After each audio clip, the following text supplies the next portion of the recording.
What's up, y'all? It's your boy eBay Fight Predictions in the building, and I will be covering UFC Vegas 31. It's pretty early in the morning. Woke up. I was like, you know what? Let's crack this out. I already got my breakdowns done, so yeah, man, let's get it in. Really good card. We lost some fights though, which is pretty sad. Ubar Nurmagomedov is not gonna fight on this card, and I heard Duran Win and Phil Hawes are off this card too, so that's pretty sad. But besides that, decent card. AKA, showing out on this card. At least some of them, right? They still got Gabriel and Islam. So yeah, those two guys are on the card. But hey, man, we got some really good fighters on here. Miesha Tate's coming back, so I think it's a good card. I think you guys should check it out. Hopefully, I do have luckily last Saturday I had off, but hopefully, my my manager is gonna let me get another Saturday off, or you will see me on the news, and you will see the fact that a manager is missing from. I'm just joking. I'm joking, but it is what it is. If I'm not able to watch this card, you know why. But I will do everything in my power to watch this card. I haven't missed a card due to work though, so I've been pretty good on that. But it is what it is. Let's start off. Enough of this nonsense about eBay's life, but let's talk about the first fight of the night. Well, on the Tapology card, Daniel Rodriguez versus Pedersen. Parsons. Good fight. Pedersen is coming off. No, he's coming short notice for Ubakar Nurmagomedov, but it's a good opponent. Parsons is a grappler. D-Rod's been getting ready for a grappler, so good on D-Rod. So it's not a completely stylistic difference, but honestly, D-Rod, he's 34. This kid's 26. He's making his debut, 9-2. He's on a 4-fight win streak right now. Last loss was to Vieira Ajaru via guillotine choke. That was 4 years ago, so it was a while back. His last fight was a month and 3 days ago against what's his name, Jeff Pedersen. Kid got good grappling. I'll give him that. He has good grappling. He's fighting out of Jacksonville, Florida. So D-Rod, if I look at the stats, he has a 2-inch reach advantage. D-Rod has good boxing. I wouldn't say he's one of the better boxers in the division, but I shouldn't say boxer. He has really good hands, good jab. I loved his jab in the Perry fight, but the Mike Perry that showed up there, it's not the same Mike Perry that fought, Vicente Luque, right? Or a guy that even beat Paul Felder. That guy is long gone. He beat an overrated punching bag, in my humble opinion. No disrespect to Mike, he's a good fighter. He was a good fighter, but he's not that same guy anymore. I don't know what he has to do to find it, but it's that the guy. I knew it. I knew it. D-Rod. D-Rod's a good fighter. I've always been super impressed with him. The only thing I got against D-Rod is, dude, why didn't you do this when you were younger? You should, D-Rod. Luckily for D-Rod, he's super active. My only, bit of advice to him is that you're talented. Age is just a number, so just keep going. But I think D-Rod should win this. I just wonder how D-Rod is going to win this. I don't know if he should finish this kid or he should take it to a decision. I like that D-Rod was super patient with Perry. I think he knew Perry was super durable, so he didn't necessarily go for anything. He just did his job, and he won. I think that's all D-Rod has to worry about. I felt like when D-Rod fought Dalby, he was kind of chasing for a knockout, and he was chasing for things, and Dalby was doing some dumb fucking Wonder Boy shit, right? And I guess he outpointed him. And I guess I'm the only person that doesn't have a problem with that decision. So many people felt like he got robbed, and I'm like, bro, I don't know about that.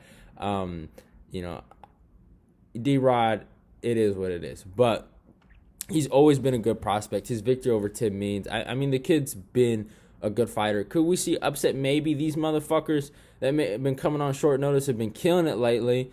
But I think D-Rod should win this. I think he's a good grappler too. He's a really good grappler, but I think his takedown defense, I think wherever this fight goes, I think D-Rod should be ready, and I think D-Rod should win this fight.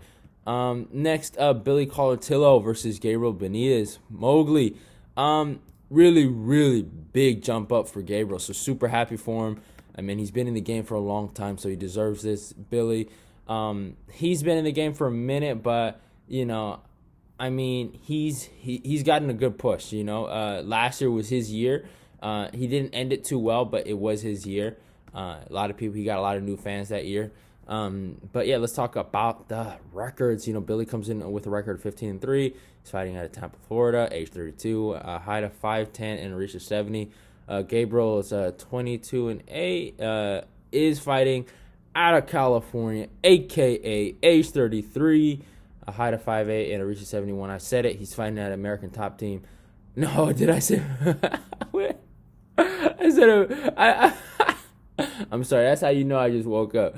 He's fighting at AKA American Kickboxing Academy. I'm sorry, AKA. I did not mean to disrespect you like that. I'm sorry. I ain't try to bring up them other dudes from that other gym. I'm sorry. But I mean, Billy, he's a good fighter. He's tough. He's durable. He's a good grappler. But I think Gabriel has been in the game for a minute. He's been around some of the best grapplers in his gym, no matter what. If they're coming from there or, you know, if they're, you know, coming from different places, he's rolled with them. I think he's ready. He's one of the better actual strikers from AKA. You know, they said he charted than Luke Rockhold. He's gotten a lot of praise. He's 33. I mean, he had a great fight against Omar Morales. He did get knocked out by Sadiq Youssef, and his last victory was against Justin James. I don't know how impressive that is against, you know, a guy like Justin James. Justin he's I don't know how to describe Justin. He's not a bad fighter. I wouldn't say he's a bad fighter. You know, it is what it is with him. He's just he's an interesting fighter. You know, I don't want to disrespect the kid. You know, I think he's been through enough. But Billy, he's tough as nails. That's one thing I can't take away from this kid. He is one of the pound for pound, maybe the toughest dude in that division, bro. He will literally die to win, you know. And that's the kind of guy he is, and that's what Gabriel's gonna have to walk through. Is Billy's gonna take those kicks, you know. He's gonna take the fire. Gabriel's just gonna have to maintain it. Billy's gonna try to break him, and you know, beat him. Either a late finish or through the distance. And he has this weird power, you know. He has this... I was shocked in his last victory against, Kyle Nelson. I mean, he doesn't look like he hits hard, but in that fight, he has this weird, like, dopey power. Like, I don't know, it's like he doesn't punch that fast, but there's a thud to it, you know. And, I mean, the punch he connected with Nelson, I mean, I was shocked. And he was winning that whole fight, you know, honestly. But I was just like, yo, that is nasty. He knocked him out bad. Maybe Nelson wasn't as good as, you know, I guess some people thought originally. Then his fight with Gavin Tucker, it showed a lot of holes. His striking game isn't as good as I thought it was. You know, I was very on the fence with this fight. I ended up picking Billy because I just, you know, I forgot the guy's name. Name that beat Gavin Tucker, but I was kind of basing it off that fight. But I don't know, man. I think Gabriel has a lot of the skills that Gavin Tucker does. He's, you know, good Muay Thai practitioner. I think wherever this fight goes, I think Mowgli will be ready. And I'm taking Mowgli by decision. And he does have a bit of a reach advantage. And I think Mowgli will defend himself in the clinch. That's all I'm worried about is really the wrestling. And I think Mowgli will be ready for that. So I got Mowgli by decision. Next fight, Rogerio Nascimento versus Alan Baudot. Good fight right here. I don't know, man. Both these guys got a lot to prove, man. Both guys got embarrassed by, I guess, the future heavyweights of the division in Tom Aspinall and Chris Jalkos. But, I mean, Roger's 8-1, 28, height 6'2", and a reach of 80. Allen is 8-2, is fighting out of France. I think teammates were Cyril Gahn, age 33, height of 6'3", and a reach of 79. So, I mean, Allen, he's not a bad fighter, but, man, I did not like his wrestling. You know, he got taken down way too easily. I get it. Tom Aspinall is a legitimate prospect. You know, submitting Andrei Arlovsky is no joke, but, I mean, to get taken down like that, and get pounded like that, I was like, yo, that's crazy. But Roger, I mean, he can't even talk. He got sent to the fucking bleachers by fucking Chris Dalcross. Dude, his head was, I was like, yo. I was shocked. I knew him. I knew in my heart I should have went with Chris. I knew in my heart I should have went with Chris. But, I didn't make the smart decision here. But I guess I'm going to stick with Ruggiero again. He is coming out of a good camp. He puts good pressure.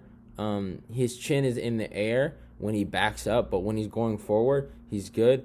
Allen, he will back up, in my humble opinion. Allen could win this fight, but I think Nascimento's grappling is also another factor in this. And I'm taking Nascimento by submission in the second round. I don't know if Allen has, improved since the Tom Aspinall fight. Maybe he has, but in my humble opinion, from what I saw there, it kind of goes to Nascimento's way. I just think if he grapples and if he sets up his exchanges right in the striking to the grappling, I think he can get it to the ground. It's just, and he's out of a good team, an American top team. So I trust the team more than him. I wouldn't put money on this. This could be another, what's that guy? I forgot. I keep on forgetting these guys' names. But that one guy, Wellington Turman, I think. It could be like that, right? Nascimento, he could be dominating the whole round, right, and then get knocked out. I would not be surprised. I would not be surprised if fucking Rogério Nascimento's head is on the fucking next corner of the whole entire damn arena. But, I mean, I think Nascimento got this. I'm taking Nascimento. Next fight, Amanda Lemos versus Montserrat Ruiz. Good fight right here. Good turnaround for Ruiz, and good turnaround for Amanda Lemos. Lemos, I haven't picked, I only picked against her when she fought that one Mizuki Inoue girl, but in her last fight, she looked good. She looked strong. It looked like she, is reaching her prime, or she's reached her prime, basically. I think this is her best year. In terms of the stats, she's 9-1-1. She's fighting out of Brazil. Age 34, height of 5'4", and reach 65. Ruiz is 10-1. She fights out of Texas, age 28, height of 5 foot, and a reach of 61. She's fighting out of King's MMA. I like that gym a lot, but I don't think, all respect to Cordero, or Rafael Cordero, I don't think he can save her. I don't think the team can save her. I think she's finna get an ass whooping of a lifetime. I actually picked her in her last fight against that one girl, KP Buys, I think, or Chain. So I called her husband's name, but they both fought like some females that day, so it don't matter. Here's what I gotta say. I just honestly think Ruiz has a head and arm throw. That's all she has. All respect to her. She's a good grappler. She does her thing, but the way she acted with her last opponent, it kind of, I'm like, all right, girl, you need a reality check. And I think Lemos is gonna give her that reality check. I think she's just gonna sprawl and brawl. And I think really sprawl and box this girl up. I don't think she's gonna throw a lot of kicks. Her jab, dude, she power jabbed somebody, right? Like, dude, yeah, like, and then she got him to the and just destroyed her. All right, and I think Lemos is just, her. I don't know what it is. I don't know if it's her strength and conditioning program, but she is looking in good shape. And Ruiz looks big. Obviously, she looks big in the right places. I'm not mad at that, but it is what it is. I think Lemos just looks like she wants to fight. She looks like a fighter. Ruiz kind of looks like she likes to fight. So, it is what it is. Next fight, Anderson Dos Santos versus Miles John. Good fight right here. Both guys are coming off wins. Both guys ended their skids. They were coming off some losses. Miles John is coming off that crazy knockout over Kevin Natividad. Anderson Dos Santos coming off that submission win via Martin Day. Some things I look at is the age. Dos Santos 35. Miles John is 27.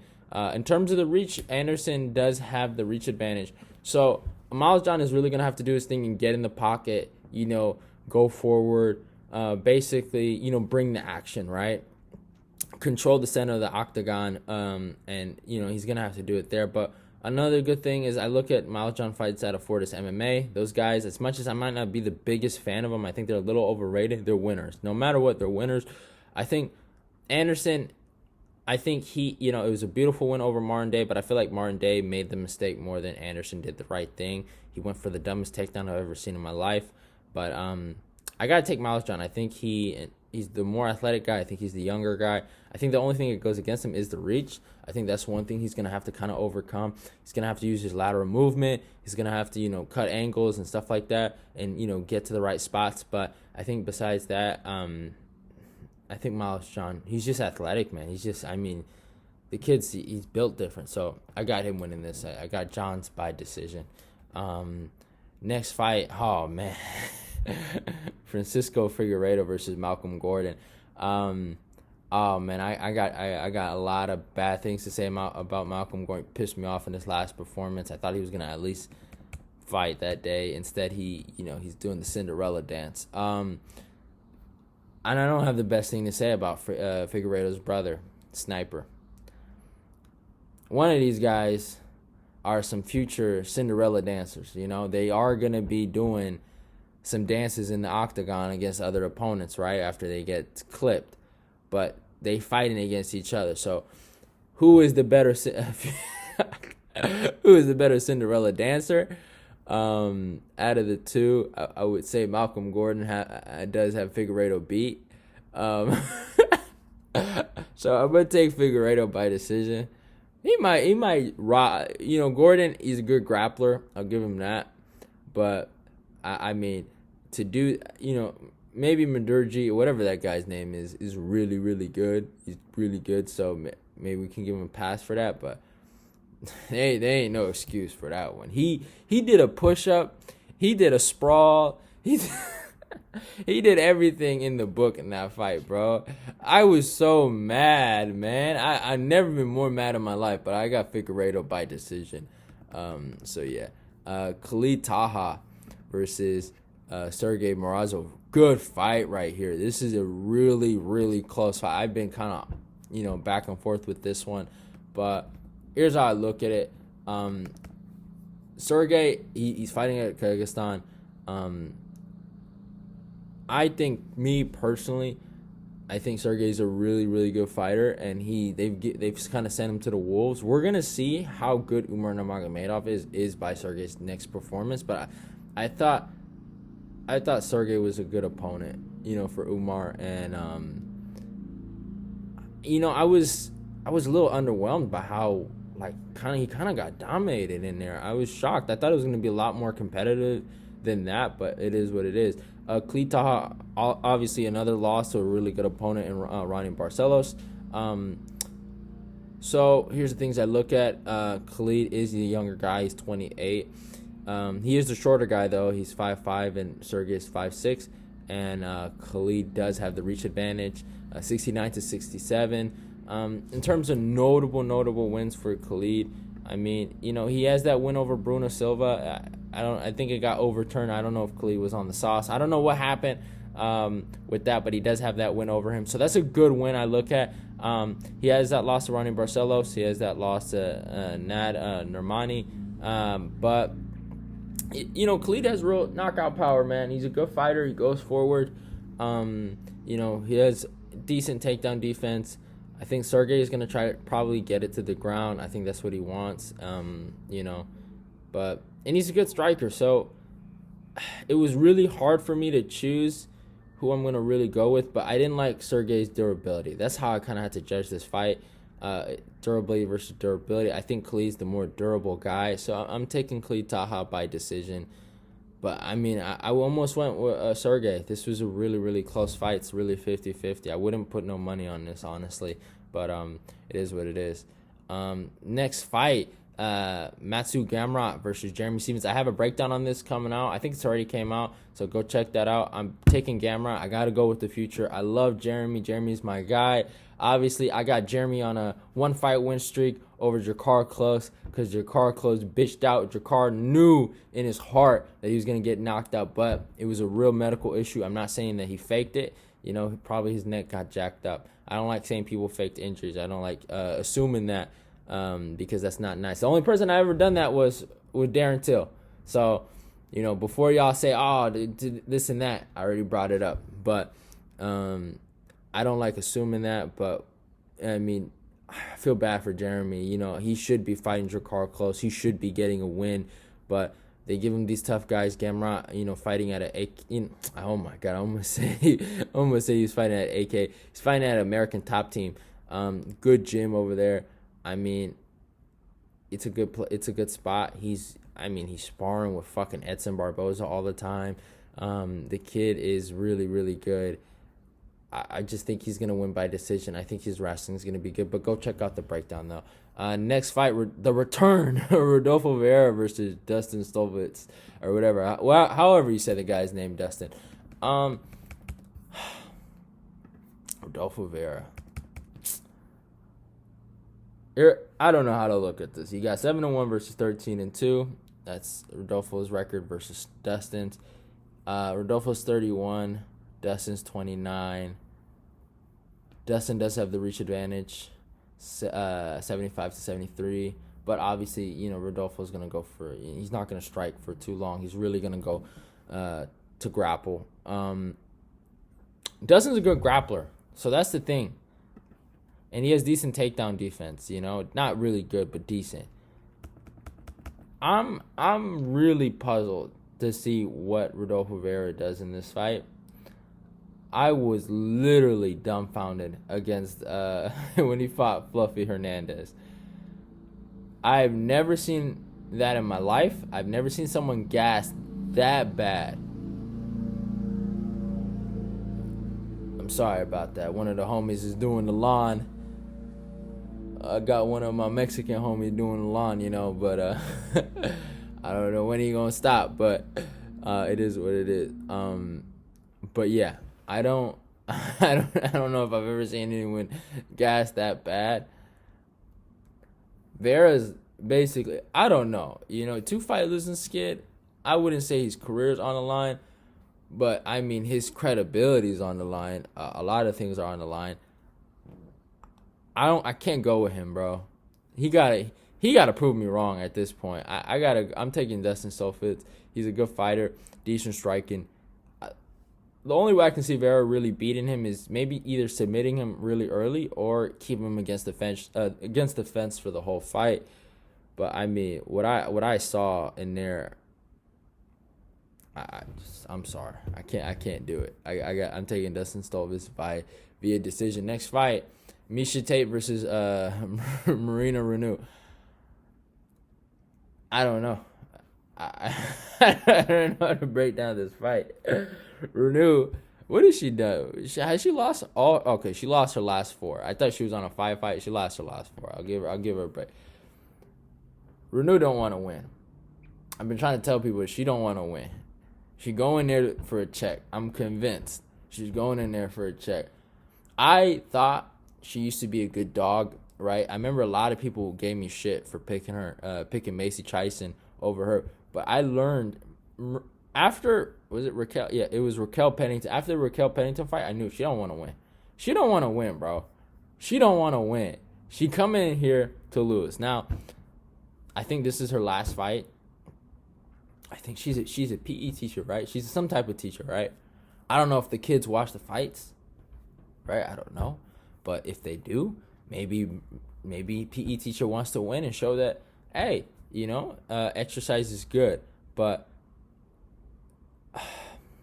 she could be some problems for Miesha Tate, especially in the grappling, right? Miesha's gonna try to get it to the ground.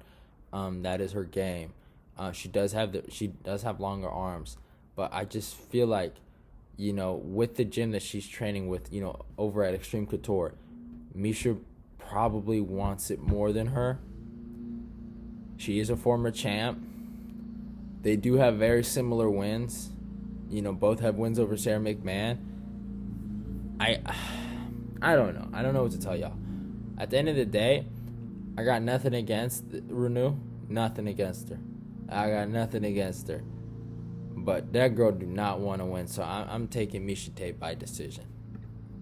And next up in the main event, Islam Makhachev versus Thiago Moisés. obviously I got a breakdown on this fight. I'm gonna keep it simple. I got Islam by, I think, did I say 4th round TKO? Yeah, 4th round TKO. I think he's gonna be a little too much for Moisés in the first 3. I think Moisés is gonna be really, really tough. Nothing against Moisés. He's a good fighter. I talk more about it in my breakdown, but he has a lot of good things going for him in this fight. But I just think, looking at the Beneil Dariush fight, I think that I kind of got my answer. He's gonna get control. Obviously, Beneil is a top 5 guy, and Islam isn't that. I'm not on the Islam bandwagon like a lot of people, but he is an AKA guy, so I gotta support him. I like the kid. The only time I honestly feel like I'm not gonna support Islam is when he either fights Kevin Lee or Gregor Gillespie. I think Gregor, it's more of a USA wrestling thing with me. I want Islam to fight a wrestler. I want him to fight an American wrestler. I want him to fight a wrestler with good credentials. I want him to fight Gregor. I really do. And then I want to see where all the Dagestani boys are at. But besides that, I just think Moisés is going to stay in guard. And I think he's going to think, I'm winning. I'm in my guard, And I think he's going to have that mentality. And I think Islam's going to take this, and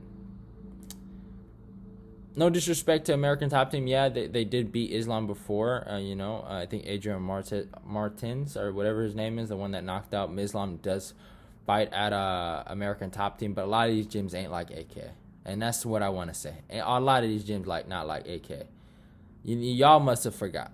Y'all talk about team elevation. We whooped them fools. We went head to head with them fools. Khabib versus Justin, Islam versus Drew Dober. We took them out of there quick. We made them look like babies in there. All right, we had their coaches screaming. All right, screaming. All right, y'all talk about it. GOAT, Trevor Whitman, Javier Mendez humbled him. All right, learn some respect. All right, these other guys, y'all talk about Stanford MMA. I can't respect a gym that be changing their names 24/7. Right, first it's Black Zillions, like Negro. What's wrong with y'all? Then it's Hard Knocks. And then it's Stanford MMA. Now they a hospital. Come on, man. At the end of the day, I'm going Team AKA on this. I think this is our card. We own this card. Islam's gonna dominate. I think Gabriel's gonna get the W. All these gyms are sorry, and there's only one true gym. That's all I just wanted to say. I just wanted to say AKA the best, and yeah, all y'all favorite gyms is just sorry, I'm just playing, y'all. I'm playing. But I hope you guys enjoyed the video. Don't forget to follow me on my social media. Obviously, Islam be a 4th round TKO, and it is what it is. Yeah, and all those links will be down below in the description box. What else? Like, comment, subscribe if you're new. Share this video. Go click the notification button. So you get all my new videos. And yeah, I love y'all and goodbye. Your eBay is out of here. Tried to get this video short, but 28 minutes, it is what it is. Good for the, I guess, the YouTube hour count or whatever it's called. So for monetization, but love y'all and goodbye. I'm going to try to make these short, but I'm not doing any favors. I just keep on talking. Oh yeah, and shout out to Bang Energy. Y'all already know. Colby Coveted. I got to shout out the drink. It keeps me up. Got me ready to do these videos. So love y'all and goodbye. Goodbye.